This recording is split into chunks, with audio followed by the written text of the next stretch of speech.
দুৰ্গা পূজাৰ শুভেচ্ছা জ্ঞাপন কৰিছোঁ। আজি ষষ্ঠী আৰু আজি তেল বোধন কৰি মাক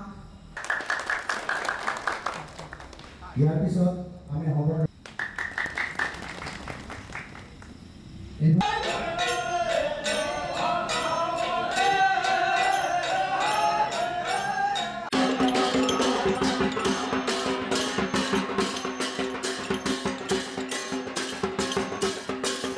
ৰৈ দিব এক মিনিট ৰৈ দিব।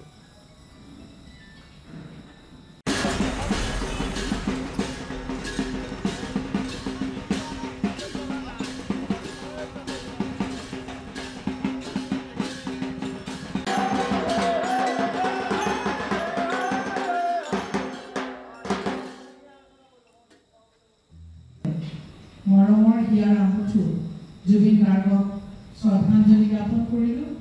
গতিকে সেই দুখ আচলতে আমাৰ মনত আছে।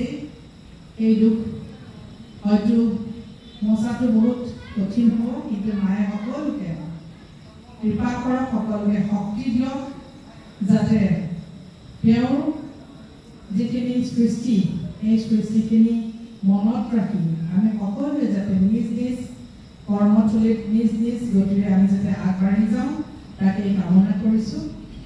সঁচাকৈ আচলতে ৰাজ্যত এটা খুব শোকৰ ছাঁ, কাৰণ আমি সকলোৰে আমাৰ আদৰৰ হিয়াৰ আমঠু জুবিন গাৰ্গক হেৰুৱালোঁ। আৰু আজি মই বকো সমষ্টিত উপস্থিত হৈছোঁ আৰু আহিয়ে প্ৰথমতে আমাৰ হিয়াৰ আমঠুৰ প্ৰতিচ্ছবিত পুষ্পাঞ্জলি জ্ঞাপন কৰিলোঁ আৰু আকৌ এবাৰ স্মৰণ কৰিলোঁ, শ্ৰদ্ধাঞ্জলি জ্ঞাপন কৰিলোঁ।